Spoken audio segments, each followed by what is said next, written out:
Pessoal, que bom que vocês voltaram para assistir o nosso canal aqui, o Tomate na Mão. Hoje a gente vai fazer as nossas considerações e o resumo do capítulo 19, do episódio 19 da série Problema dos Três Corpos, que está sendo publicada pela Tencent TV chinesa.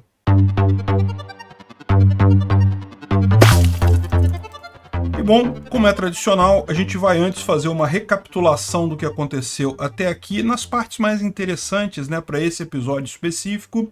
Se você quiser pular, esse vídeo no YouTube tem capítulos, então você pode pular já para o próximo capítulo, que já vai ser nosso resumo do episódio 19 dessa série, né? E lembra, essa série é uma série chinesa baseada no livro do Liu Cixin, O Problema dos Três Corpos, e no primeiro capítulo, no primeiro vídeo que eu fiz sobre essa série, eu explico como você acessa ela, como você coloca legenda em português e coisa e tal, então é tranquilo fazer isso, tá tudo explicado lá, né? Então vamos explicar aqui exatamente, se você quiser eu vou deixar um link aqui num card aqui nesse local para você ir lá para o primeiro capítulo, onde eu explico como chegar nessa série, né? Então vamos fazer o resumo até aqui, né? O que aconteceu, a recapitulação da série até aqui. Os dois personagens principais da série são Xi Yang e Wang Miao, pelo menos nesse primeiro livro da série, né? Eles estão investigando o porquê que cientistas estão se suicidando no mundo todo. Vários cientistas se suicidaram, deixaram bilhetes dizendo que a física não existe mais e coisa e tal. E aí esses dois estão investigando o porquê disso. O Xi Yang é um investigador profissional, é um detetive da polícia chinesa, e o Wang Miao ele é um cientista que está ajudando o Xi Yang, né? Em determinado momento, eles vão fazer uma conversa com essa senhora, que é uma outra cientista, uma astrofísica chamada Ye Wenji, e que era mãe de um dos cientistas, na verdade, uma das cientistas que foi morta, que também se suicidou nessa história toda, Yang Dong, ela se suicidou logo no primeiro episódio. Então eles vão conversar com ela, com Ye Wenji. No primeiro momento é para tentar tirar algumas dúvidas e coisa e tal, ela também conhecia aí o meio científico, então começaram a conversar com ela, e ela tem uma história bastante peculiar. Aí, a partir desse ponto, a série passa a contar em flashback a história da Ye Wenji, né? Então, a Ye Wenji, ela interage com Wang Miao no presente, e também a série começa a contar a história dela no passado, né? E a história tem a ver com a Revolução Cultural Chinesa, que foi um período muito duro da ditadura chinesa, né? Logo que o comunismo foi implantado lá em 1949, o Mao Zedong, né, era um ditador, já tinha controle total sobre o Estado, mas no primeiro momento ele tomou um monte de decisões erradas, fez um monte de merda, como é tradicional em todo o regime comunista, né? O cálculo econômico, o problema do cálculo econômico garante que todo comunismo falha, não importa quão bem intencionado seja, e no caso do Mao Zedong não necessariamente era bem intencionado. Mas enfim, o fato é que começou a falhar muita coisa, e daí começaram a surgir oposições ao Mao Zedong na China. E aí, para ele acabar com essas oposições, ele criou esse movimento da Revolução Cultural, que perseguia indiscriminadamente qualquer pessoa que meramente mencionasse alguma coisa que não fosse totalmente dentro do que pensava o Mao Zedong, a pessoa era assassinada e coisa e tal. E isso aconteceu com um pai da Ye Wenji, né? O pai dela está aqui, essa aqui é uma imagem dele na cadeia, ela cuidando dele na cadeia, depois ele acabaria morrendo na cadeia, né? Não só o pai morreu, como a família ficou marcada. As famílias de quem tinha alguém acusado na Revolução Cultural ficavam marcadas também como possíveis traidores. A Ye Wenji, então, ela foi enviada para um campo de trabalho forçado, ela trabalhava como madeireira, embora ela fosse astrofísica, né? Ela tivesse nível superior, ela trabalhava cortando madeira e coisa e tal. E aí, como se não bastasse, esse outro rapaz aí, o Bai Mulin, que é meio que um peguete dela lá, ele não chega a se pegar, não, mas tem uma tensão sexual ali, eles se gostam, né? E ele acaba traindo ela, e daí ela é presa e sofre tortura na cadeia, e mais um monte de humilhações, um monte de problemas. E aí, de repente, ela achava que ia morrer na cadeia, mas então ela é levada para o radiotelescópio da Costa Vermelha. Aqui nessa montanha aqui dá para ver um radiotelescópio aqui no alto. Ela é levada para lá para trabalhar nesse projeto do radiotelescópio da Costa Vermelha. Quem organizou isso, dela conseguir ser transferida da cadeia para lá, foi um rapaz chamado Yang Weining, que era aluno do pai dela. Então o aluno do pai dela, ele gostava do pai dela, mas como o pai dela virou inimigo do regime, ele se afastou, evidentemente, mas ele quis ajudar o pai dela ajudando a filha, né? Ele não pôde ajudar o pai, mas ajudou a filha, tirando ela da cadeia, pelo menos, que já era alguma coisa, e levando ela para trabalhar nesse radiotelescópio. E ela trabalhava lá como faxineira, ela, né, estava trabalhando como faxineira, ela era uma ex-presidiária e coisa e tal. Só que ela tinha conhecimento de astrofísica, então ela começou a chamar atenção, porque ela consertava alguns problemas nos computadores lá da época, nos radiotransmissores lá da estação, e daí em determinado momento o pessoal decide promover ela primeiro para chefe da manutenção ali do radiotelescópio, então ela começa a subir ali, né, se tornar uma pessoa importante dentro do radiotelescópio da Costa Vermelha, né? E mais adiante o comissário Ley, que é o chefe do projeto inteiro, ele explica para ela que o objetivo do telescópio do radiotelescópio da Costa Vermelha é fritar satélites do inimigo, dos americanos, na verdade, né? Então ele explica que é como um micro-ondas e coisa e tal, ele manda ondas de rádio muito potentes e daí frita o circuito lá dos satélites. Esse seria o objetivo do radiotelescópio, né? Só que a gente vai ver depois que, na verdade, não. Durante um tempo ela estava ali e não, sem saber de fato o que era esse projeto. Era uma grande incógnita exatamente o que fazia o radiotelescópio da Costa Vermelha. Inclusive, ela conta nesse episódio, ela está contando também para o Wang Miao nos dias atuais, né? Sobre esse caso do radiotelescópio. Ela fala, olha só, não, mas na verdade ele me falou que era isso, mas não era isso. E aí ele pergunta para ela, mas então o que era? E ela fala, bom, eu não posso te falar porque é um assunto confidencial do governo chinês. E daí o Wang Miao fala para o Xiqiang, que é o investigador, e o Xiqiang fala para o general Shang para ele desclassificar os documentos, né? Você sabe, documento classificado é documento secreto. Quando você desclassifica um documento, quer dizer, você abre o documento, a pessoa pode ler o que tem ali, né? Esse é o termo que se usa em segurança e coisa e tal. Então ele pede justamente para desclassificar os documentos que dizem o que era, afinal, esse projeto do radiotelescópio da Costa Vermelha. Por quê? Porque a essa altura eles estão achando que a Ye Wenxi ela tem a ver com essa coisa toda, inclusive com a morte dos cientistas. Então é importante saber exatamente o que fazia esse pessoal, né, esse radiotelescópio lá na Costa Vermelha, né? E aí, alguns episódios atrás, o Xiqiang, junto com o Wang Miao, descobrem que, na verdade, a Ye Wenxi é mesmo uma pessoa importante ligada nessa história toda, ligada na organização Fronteiras da Ciência, que estaria por trás da morte desses cientistas, né? E mais do que isso, existem facções dentro da Fronteiras da Ciência. A Shen Yufei é da facção dos Redentores, e o Panan, que é esse outro rapaz aqui, é da facção dos Adventistas. E justamente no episódio 17, a gente descobre que mais do que a Ye Wenxi ser parte da Organização Fronteiras da Ciência, na verdade, ela é a comandante do Fronteiras da Ciência. Ela é a pessoa que faz a coisa toda, né? E daí ela conversa em determinado momento no trem com a Shen Yufei, falando justamente sobre as 3 facções que existem dentro dessa ligação. Na verdade, as 2 principais, que é a Adventista, que eu não vou falar ainda o que é, porque ainda não explicaram na série, só sabe que existe, e a Redencionista, que é a da Shen Yufei, e tem também a da Sobrevivencialista, que por enquanto não tem ninguém no vídeo, mas vai se tornar mais importante mais adiante na série, né? Eles todos vão para, tanto o Wang Miao, Xiqiang, Shen Yufei e a Ye Wenxi, né, todo o núcleo da série vai para a estação da Costa Vermelha, né, para o radiotelescópio da Costa Vermelha nos dias atuais. Então, na verdade, o radiotelescópio já foi desmontado, virou tudo aqui uma ruína, não tem mais nada lá. Mas daí eles estão conversando justamente sobre o que fazia esse radiotelescópio da Costa Vermelha, e a revelação do vídeo, do episódio anterior, é justamente exatamente o que é, né? Então, no episódio anterior, o episódio 18, você tem uma armação que é bem interessante que eles fizeram, que é assim, você tem 3 histórias ocorrendo ao mesmo tempo no episódio. Uma é a Ye Wenxi lá no passado, com o pessoal explicando para ela, não, olha só, de verdade serve para isso, né?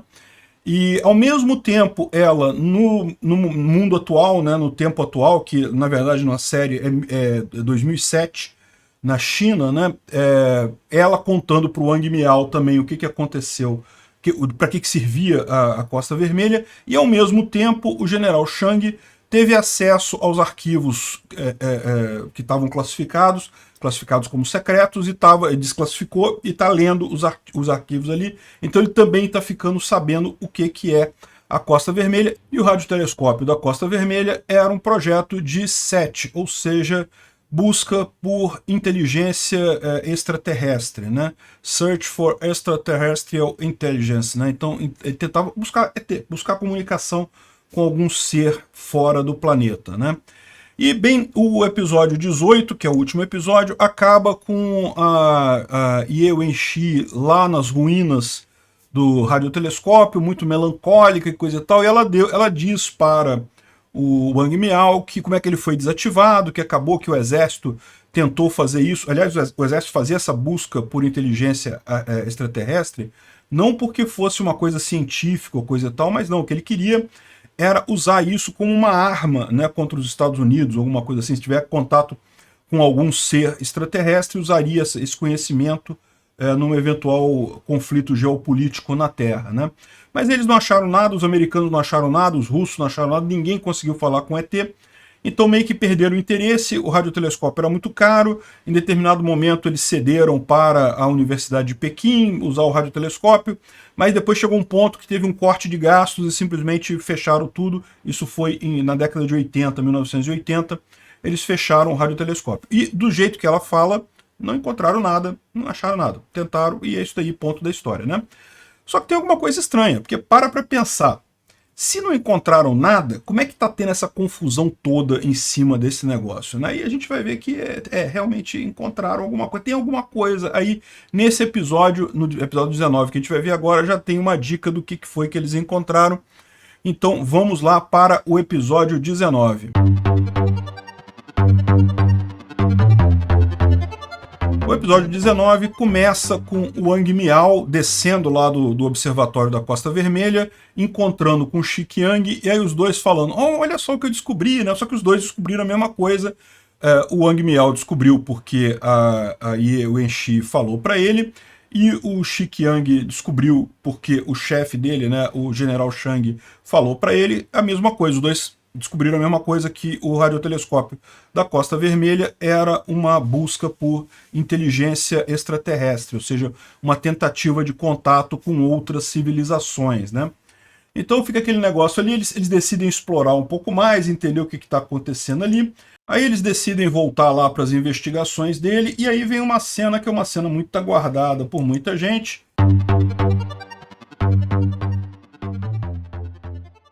Esse momento aqui em que a Ye Wenxi, ela ficou lá no laboratório, lá no observatório da Costa Vermelha, em ruínas e coisa e tal, e daí ela se encontrou com uma pessoa, essa pessoa foi lá para se encontrar com ela, e é aqui que a gente conhece o famoso Evans, professor Evans.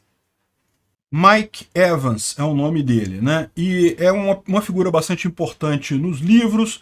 Em algumas situações ele que na verdade vai estar dando as cartas na organização Fronteiras da Ciência. E aqui é a primeira vez que a gente vê esse personagem muito importante na história, ele chegando lá e falando com a Ye Wenxi, né? Esse aqui é o professor Evans, e ele fala, não, que não, você comandante, ele chama ela de comandante ainda, coisa e tal, mas na verdade ele é o cara que está à frente de uma organização chamada ETO. Ainda não explicam o que significa isso, mas você já deve estar imaginando o que significa isso daí, né? Então eu vou fazer um aviso de spoiler, porque o que você sabe só é que ele dirige a organização ETO, e ele chama ainda a Ye Wenxi de comandante. Ele teoricamente é subordinado a ela, mas é uma pessoa muito importante nessa história. Então vou fazer um spoiler aqui. Se você não quer saber o que é a organização ETO, eu sugiro que você pule para o próximo capítulo, que eu vou voltar a falar da história sem spoiler, tá?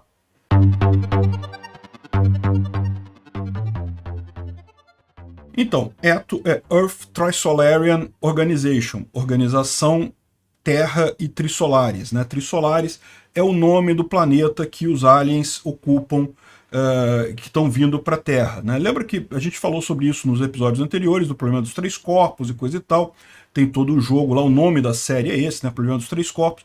Então, justamente esses aliens, eles vivem num mundo com três sóis, que o nome que eles dão, esse é o nome que, lógico, a Terra escolheu, né? A Iewenchi escolheu para essa civilização. O nome deles lá a gente não interessa, mas eles chamaram de Trissolares.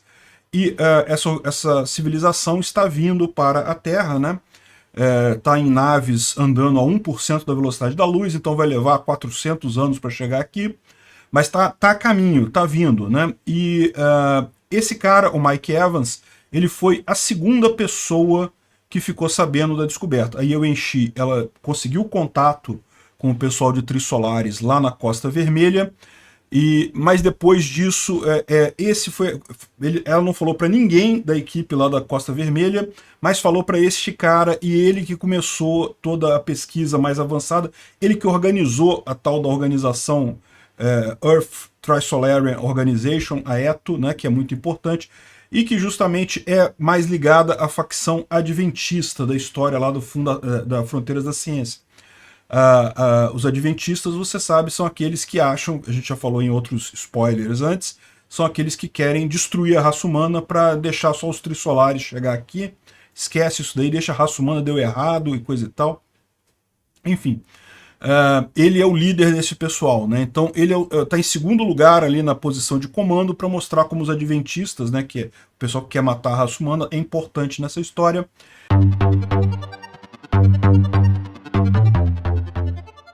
E aí a discussão deles ali gira em torno justamente daquelas facções, né? Porque ele está nessa facção adventista e é uma coisa meio radical. A Iewenchi não gosta muito dessa facção adventista e coisa e tal. Então ela está perguntando para ele onde foi que as coisas mudaram, né? Onde é que foi que mudou, né?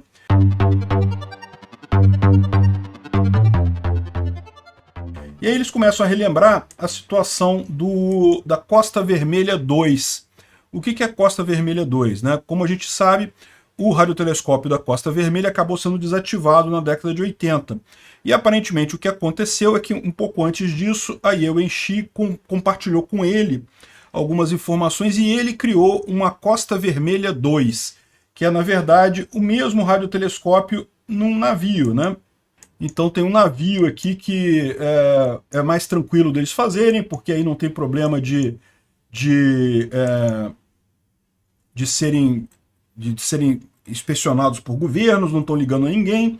Então tem um navio aqui que virou essa organização ETO, e daí você tem o pessoal aqui que começou a organização ETO, né? Então os primeiros membros ali, e essa é a história, né? Embora a Iewenchi seja chamada de a grande comandante, coisa e tal, porque ela que iniciou a coisa toda, na verdade ele é o comando mais braçal, digamos, das organizações que estão ali por baixo da coisa, né? Aparentemente ele tem muito dinheiro, tem muita capacidade de fazer as coisas, porque não deve ser barato você comprar um navio, criar um radiotelescópio no meio do mar, né, no meio do nada, mas é basicamente isso daí que ele começou e fez essa história toda, né?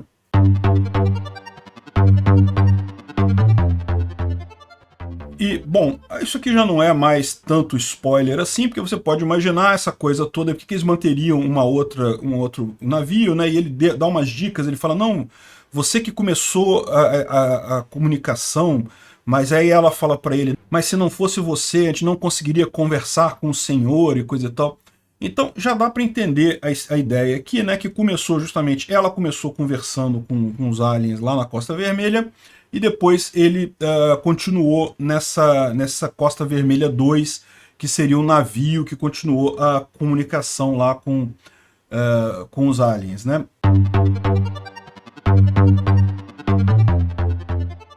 E aí ele fala que ela criou a Costa Vermelha 3, que vocês lembram no episódio passado, ela tinha criado uma nova organização nas ruínas do Costa Vermelha, ela criou toda uma outra coisa para comunicar novamente com os alienígenas, né? Então montou toda uma outra coisa, isso aqui nas ruínas do Costa Vermelha. e seria o que ele chamou de Costa Vermelha 3 e coisa e tal, né? Só que ela pergunta para ele se ele está conseguindo ainda falar com o Senhor, né? Porque ela não conseguiu nessa Costa Vermelha 3. E ele não responde nada. Então ela pergunta para ele, então quer dizer que é tudo uma invenção? E ele não fala nada, dando a entender que sim, que ele há muito tempo que não consegue falar também com o Senhor, que no caso seria o alienígena, né? Vocês já estão sabendo disso, né? Então essa é assim que é a conversa deles e coisa e tal.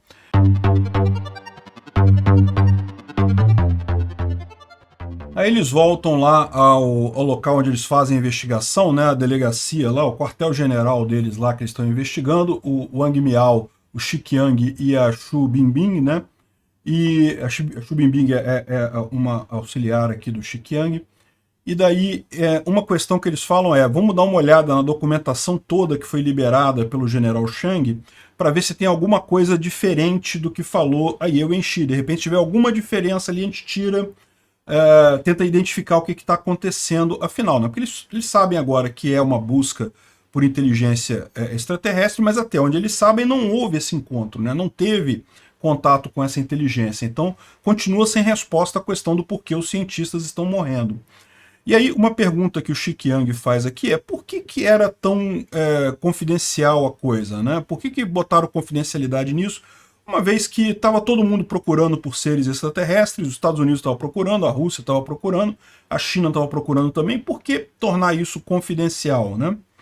E daí o Wang Miao explica que está nos arquivos ali e que a própria Ye Wenxi falou com ele, que é justamente pela questão do contato como um símbolo, que é uma teoria que diz que no momento que houver um contato com uma tecnologia, com seres extraterrestres, você vai ter uma revolução social no planeta Terra. Então, todos os países que buscam extraterrestres mantêm isso em segredo, porque em caso deles identificarem o extraterrestre, eles não podem deixar essa informação vazar para o público, porque senão você teria uma revolução social, né? O fato tem até uma teoria por isso que ele chama aqui, que é contato como um símbolo.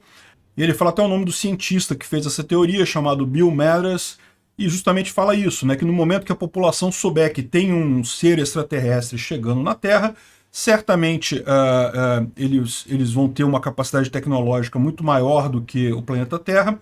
Então, automaticamente, o que você vai obedecer ao seu governo, o que você vai obedecer à ordem instituída. O que importa agora é o que o alien mandar, o que o governo disser não quer dizer mais nada, né?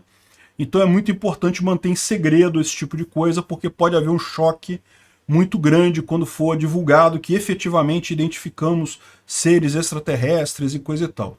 Essa teoria tem um quê de teoria da conspiração, né? O que eles usam para dizer por que os governos escondem informações sobre OVNIs, sobre UFOs, né? Sobre objetos voadores não identificados e coisa e tal, justamente porque tem essa teoria que diz que o governo não pode deixar a população saber que tem alien. Você certamente já viu isso em vários filmes por aí. O filme Homens de Preto, né? O pessoal fala isso literalmente no início. Por que a gente não fala para a população que tem aliens aqui no planeta Terra? A gente não pode falar porque não sei o que lá, isso seria uma revolução e coisa e tal, então temos que manter os aliens escondidos dentro da Terra. Enfim, isso não é uma teoria nova, ele está colocando isso daqui, essa seria a ideia disso daqui, né? Então tudo que era produzido no laboratório, no radiotelescópio da Costa Vermelha, era mantido em sigilo por conta disso, mas agora eles vão checar todas essas coisas para evitar para verificar se a Ye Wenxi não mentiu em alguma coisa, né?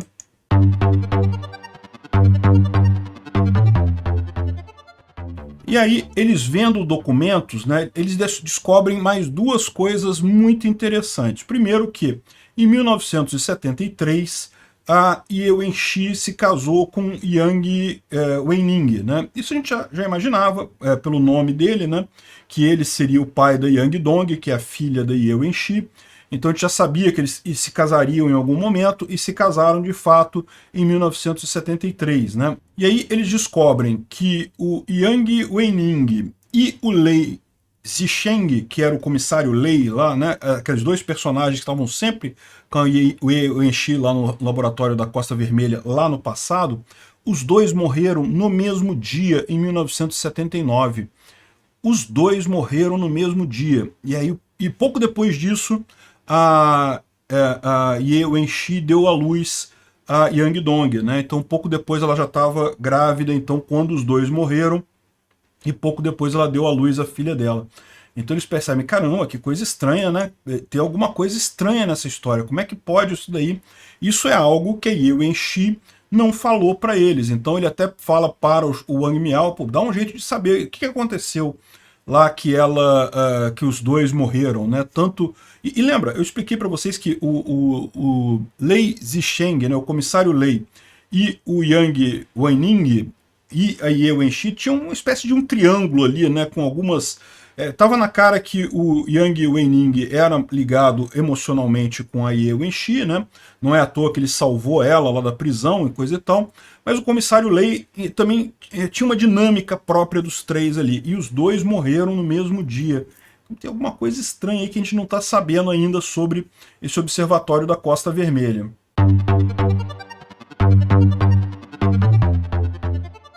E aí tem mais uma reunião lá do Conselho de Segurança Global, né? Porque você sabe, esse problema dos cientistas que estão morrendo é no mundo inteiro. Então outros países também estão investigando esse tipo de coisa. E daí eles falam sobre essas iniciativas de busca por inteligência extraterrestre. E os outros concordam, alguns têm alguma coisa, outros não têm, coisa e tal, mas ninguém encontrou nada. O fato é buscar, todo mundo buscou, ninguém encontrou, conseguiu contato com extraterrestre de nenhum dos países ali, né? Então eles estão meio que sem entender como é que isso se encaixa no problema deles, porque o problema deles é justamente os cientistas estarem morrendo. Será que tem extraterrestre envolvido com isso, né? É a associação que você faz, né? A gente vai ver que sim, mas não diretamente, né? Mais pra frente a gente vai entender isso daí.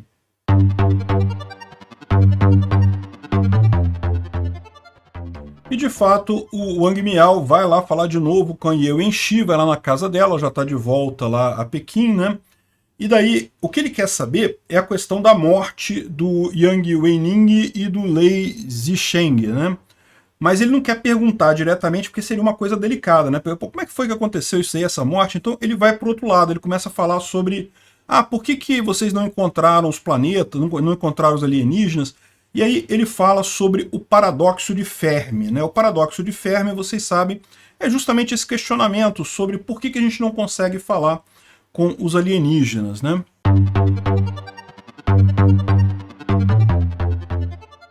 O paradoxo de Fermi, ele é baseado numa equação chamada equação de Drake.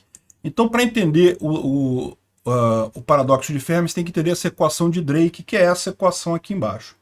Essa equação aqui é uma forma de você estimar a quantidade de planetas com vida inteligente na galáxia nesse exato instante.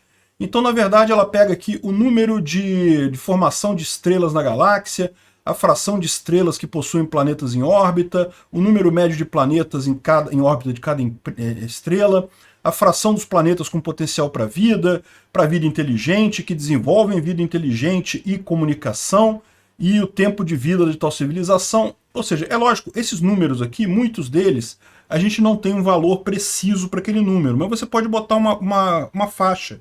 A probabilidade de um planeta com potencial para vida realmente desenvolver vida seria entre 0,9% e 1%, por exemplo. Enfim, você vai botando probabilidades ali e você chega numa estimativa disso daí. Então, no final das contas, o que eles chegam à conclusão aqui é que provavelmente haveria entre 1.000 e 100 milhões de civilizações na Via Láctea neste momento. Então, pela equação de Drake, existem no mínimo 1.000 espécies alienígenas só na Via Láctea, sem contar outras galáxias no universo.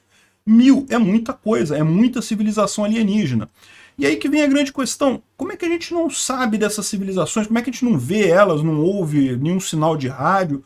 O que está havendo? Esse que é o paradoxo de Fermi. O paradoxo de Fermi é, dado que existem no mínimo 1.000 civilizações inteligentes na galáxia, como é que a gente não acha nenhuma delas? Não ouve falar delas, não vê nenhum artefato delas?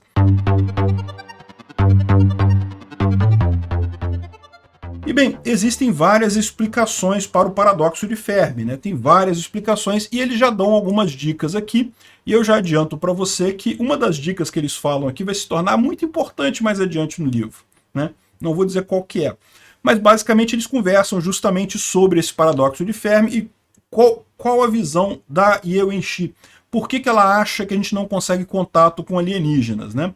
Tá na cara que o Wang Miao fez essa pergunta, meio que querendo que ela falasse se conseguimos ou não, né? Mas ela não fala nada não. Ela diz que não, como eu estudei muito essa área, então eu entendo que tem mesmo várias hipóteses. Tem a hipótese do filtro. O que é a hipótese do filtro? A hipótese do filtro é que existe algum outro fator naquela equação que a gente não consegue entender agora, mas que a gente vai perceber, de repente a gente ainda não passou por esse filtro, então é muito difícil saber se, né, o que vai acontecer, que vai impedir a gente de comunicar com outras civilizações.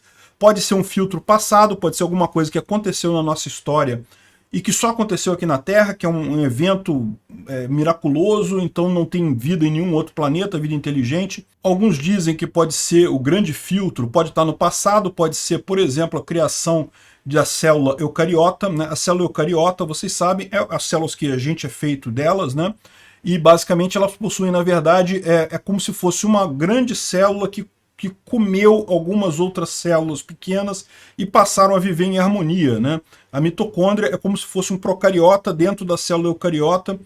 Enfim, é uma coisa que é muito improvável, que aconteceu em algum momento do passado da história da Terra, que seria um evento tão improvável que quando você joga naquela equação de Drake, isso vai quase a zero, só a Terra que conseguiu desenvolver isso. Pode ser, é o filtro no passado, pode ser o filtro no futuro. Alguma coisa vai acontecer no desenvolvimento tecnológico que vai acabar com a humanidade e todo planeta, toda civilização que chega nesse ponto acaba se destruindo, por exemplo. Pode ser a bomba atômica, por exemplo, né? Não estamos livres disso acontecer ainda. Enfim, elas discutem as várias coisas e falam também da hipótese do silêncio de rádio. O que é a hipótese do silêncio de rádio? É que o número de planetas bons para a vida na galáxia são muito poucos, relativamente poucos, né? Então, toda civilização que se desenvolve muito acaba estragando o próprio planeta. Então, o que acontece com as civilizações? Elas estão sempre querendo achar outros planetas para migrar para outros planetas. Então, é melhor você não falar nada. Por quê? Porque se você emitir sinais de rádio, outra civilização mais avançada que a sua pode saber, ia lá, legal, tem um planetinha lá novinho lá naquela região ali, vou sair do meu planeta, vou lá e vou roubar o planeta deles. Então é melhor você não falar nada para ninguém. Então é a hipótese de você, do silêncio de rádio, você não... Ninguém, existe um monte de aliens por aí, mas ninguém, ó, todo mundo fica quietinho, não fala nada justamente para não atrair os outros aliens para lá, né? E tem outras hipóteses também nisso daí. Eles discutem essas hipóteses para o paradoxo de Fermi. O fato é, deveria ter um monte de alien, a gente não consegue falar com os aliens. E aí? Qual que é o que está acontecendo, né? Esse é o paradoxo de Fermi.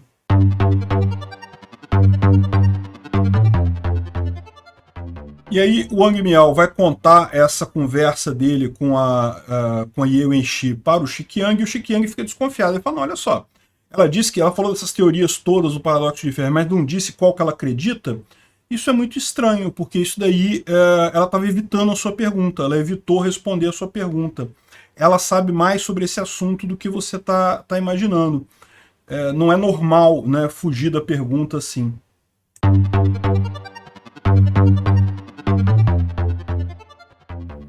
E a parte final desse episódio foca no Wei Sheng. Lembra do Wei Sheng, que é o marido da Shen Yufei, que é matemático, que estava fazendo o cálculo lá do problema dos três corpos, e daí ele apareceu no departamento de polícia, entrou numa sala lá e começou a fazer conta lá no departamento, aí chamaram o Xiqiang e o Wang Miao para ir lá para ajudar eles, né? Porque ele está aqui num prédio público e coisa e tal, fazendo esse monte de papel aqui, fazendo as contas dele, o problema dos três corpos, né? A gente explicou alguns episódios atrás que o Wei Sheng é um matemático brilhante, coisa e tal, e casou com a Shen Yufei e estava trabalhando no problema dos três corpos, que é como você identificar o movimento dos planetas e coisa e tal. E ele já tinha feito alguns avanços nisso, e daí ele fala que tem mais algumas coisas, e o pessoal pergunta para ele, explica a sua história, como é que você conseguiu, né? O que você chegou aqui? E aí ele conta a história de vida dele, que ele era um aluno brilhante em matemática, o pessoal indicou ele para trabalhar com matemática e coisa e tal, aqui ele como aluno ainda, né? E aí ele começa a contar a história toda dele, de como é que ele entrou nisso daí, e basicamente ele disse que embora ele gostasse muito de matemática, ele estava sem rumo na vida, não sabia o que fazer da vida dele, justamente o fato dele ser muito focado em matemática afastava ele do resto da humanidade. Então ele foi num templo budista e para tentar se encontrar, tentar achar um propósito na vida e coisa e tal.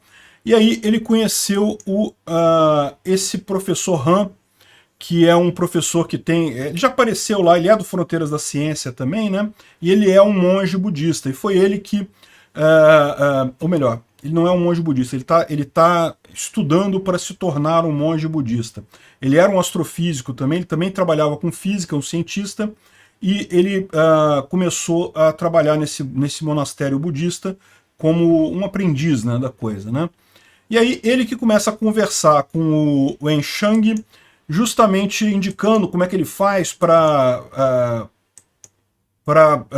tentar limpar a mente dele, esvaziar a mente. Isso é típico de budismo, né? Essa ideia de você encher a sua cabeça de vazios, conseguir parar o seu pensamento, não pensar em nada, acalmar as vozes na sua cabeça, esse tipo de coisa. É uma discussão muito filosófica que rola aqui, né?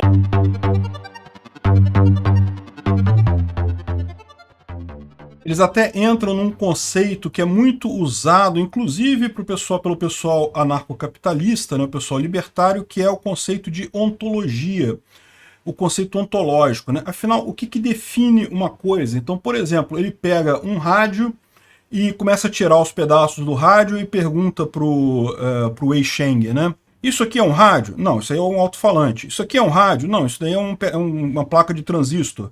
Isso aqui é um rádio? Não, isso daí é não sei o que lá. Então, ou seja, você tirou um monte de peças ali, então afinal o que é um rádio, né? O que sobrou ali da coisa, né? E a ideia, o conceito de ontologia é justamente isso, que no final das contas essas definições todas são arbitrárias. E realmente, se você parar para pensar, você pode pegar qualquer coisa, pegar essa caneta aqui, por exemplo, né? Essa aqui é uma caneta, beleza. Se eu tirar um átomo dela, ela continua sendo uma caneta? Acho que sim. Mas se eu for tirando um átomo de cada vez, em algum momento você concorda comigo que eu não vou ter mais uma caneta, eu vou ter talvez um pedaço de caneta, eu vou ter uma caneta quebrada, né? Se eu for tirando um átomo de cada vez, uma hora, isso aqui não vai ser mais uma caneta, vai ser um pedaço de caneta, uma caneta quebrada ou um nada.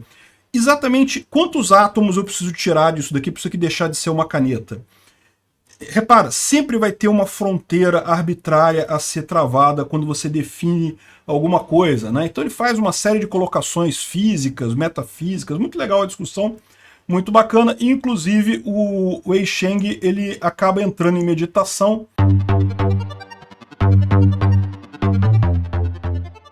E aí ele conta que foi justamente na meditação dele, né, que ele viu o problema dos três corpos, né?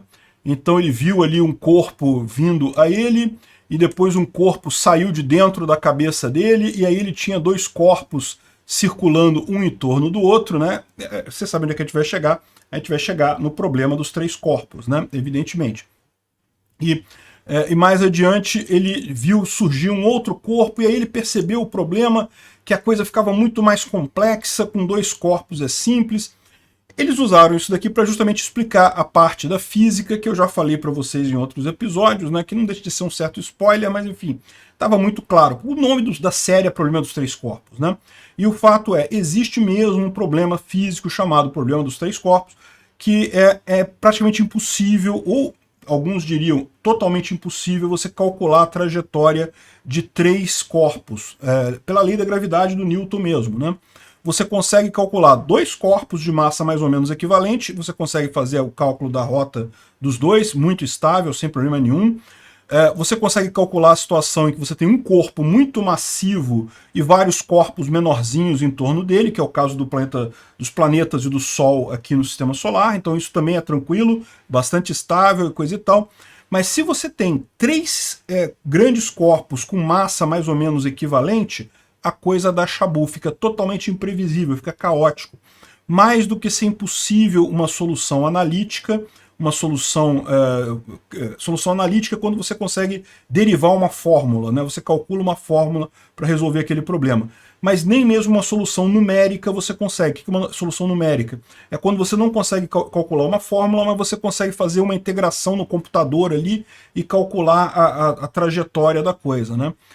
Então, ele começa a ver esse problema dos 3 corpos e daí decide trabalhar nisso, e ele fala que encontrou o propósito da vida dele. O propósito da vida dele era resolver o problema dos 3 corpos.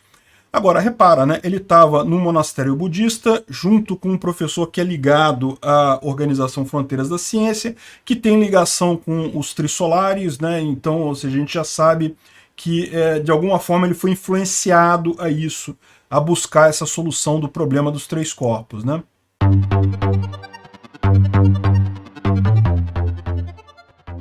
E daí ele diz aqui que chegou em uma solução, em um modelo. No final do episódio ele fala que chegou num modelo muito bom para resolver o problema dos 3 corpos. Então, olha só que bacana, ele aparentemente resolveu o problema. Será que resolveu mesmo? Vamos descobrir nos próximos episódios. Vamos falar as nossas conclusões sobre o episódio de hoje, né?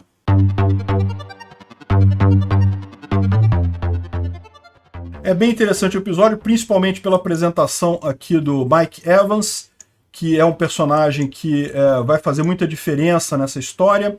Já começou a explicar mais ou menos, embora ainda indiretamente, não falaram com todas as letras, mas já está indiretamente indicado, né? Ele falando que a Ye Wenxi foi quem iluminou o caminho, ele só fez seguir o caminho dela e coisa e tal, que ela que começou a comunicação com o Senhor, ele só conseguiu aperfeiçoar a coisa, né?